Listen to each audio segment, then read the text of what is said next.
किसी ने बड़ी शानदार बात कही है, ना जियो धर्म के नाम पर, ना मरो धर्म के नाम पर। इंसानियत ही है धर्म वतन का, बस जियो वतन के नाम पर। हाय गाइस, जय हिंद, वंदे मातरम। आप सभी को स्वतंत्रता दिवस की ढेर सारी शुभकामनाएं। आई होप आप सब स्वस्थ होंगे, मस्त होंगे। एक बार फिर एक छोटी सी कहानी लेकर आपके सामने आया हूँ। ये कहानी है 1971 भारत पाकिस्तान के युद्ध की, जब भारत पूर्वी पाकिस्तान, जो कि आज बांग्लादेश है, वहाँ युद्ध कर रहा था। वहीं राजस्थान के जैसलमेर में एक जगह है लोंगेवाला। पाकिस्तान को कहीं से खबर लग जाती है कि भारत के वहाँ पर कम सैनिक तैनात हैं। पाकिस्तान सोचता है भारत एक मोर्चे पर पहले ही लड़ाई लड़ रहा है तो इधर भारत कमज़ोर होगा। भारत के पास भी खबर आती है कि पाकिस्तान का एक ब्रिगेडियर तारिक मीर बड़ी सेना लगभग 2800 जवान और 10 टैंकों के साथ भारत की तरफ हमला करने आ रहा है। उस समय लोंगेवाला में मेजर कुलदीप सिंह चांदपुरी अपने सिर्फ 120 सैनिकों के साथ तैनात थे। जब बात देश की रक्षा की होती है तो भारतीय सैनिक शहीद होना पसंद करते हैं, मगर पीछे हटना पसंद नहीं करते हैं।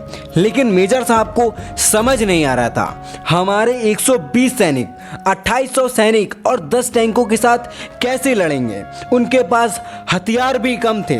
उन्होंने देखा तो उनके पास सिर्फ 3 माइंस थी। माइंस के ऊपर अगर कुछ भी भारी चीज़ पड़ती है तो वो ब्लास्ट कर जाती हैं। मेजर साहब ने दिमाग लगाया, शुरू में ही सारी माइंस लगा दी, बाकी जगह पर खाने के टिफिन में पत्थर भर भर के लगा दिए। पाकिस्तान की सेना आगे बढ़ती है। जैसे ही पहली माइन पर उनका टैंक चढ़ता है तो टैंक ब्लास्ट हो जाता है। एक के बाद एक पाकिस्तान के 3 टैंक ब्लास्ट हो जाते हैं। पाकिस्तान की सेना डर जाती है, वहीं रुक जाती है। मेजर साहब को पता था अगर इन्हें सुबह तक रोक लिया तो सुबह हमारी एयरफोर्स आ जाएगी, क्योंकि एयरफोर्स उस समय रात में लड़ नहीं सकती थी। पाकिस्तान की सेना इंजीनियरों को बुलाती है, सब जगह माइंस की चेकिंग कराती है। बेचारे डरते डरते माइंस को निकालते हैं और देखते हैं ये तो टिफिन है, इसमें पत्थर भरे हुए हैं। ऐसा करते करते वो सुबह के 3 बजा देते हैं। ब्रिगेडियर हमले का आदेश देता है। पाकिस्तान की सेना आगे बढ़ती है। इस पर मेजर साहब ने 2 किलोमीटर तक बड़ी बड़ी सुरंगें बना दी होती हैं। उसमें 4-4, 5-5 सैनिक हर तरफ लगा दिए होते हैं। पाकिस्तान की सेना जैसे ही आगे बढ़ती है तो उसे हर तरफ से गोलियों का सामना करने पड़ता है। ब्रिगेडियर को समझ नहीं आता 120 सैनिक हर तरफ से कैसे गोली चला सकते हैं। उसे लगता है शायद उसे कुछ गलत खबर मिल गई है। ऐसा करते करते सुबह के 5 बज जाते हैं। सुबह 5 बजे हमारी एयरफोर्स के हंटर विमान आकर तबाही मचाना शुरू करते हैं। पाकिस्तान के सारे टैंक उड़ा देते हैं। पाकिस्तान के कई सैनिक वहां पर मारे जाते हैं और कई सैनिक दुम दबाकर भाग जाते हैं। ये है हमारे 120 भारतीय जवानों का जलवा।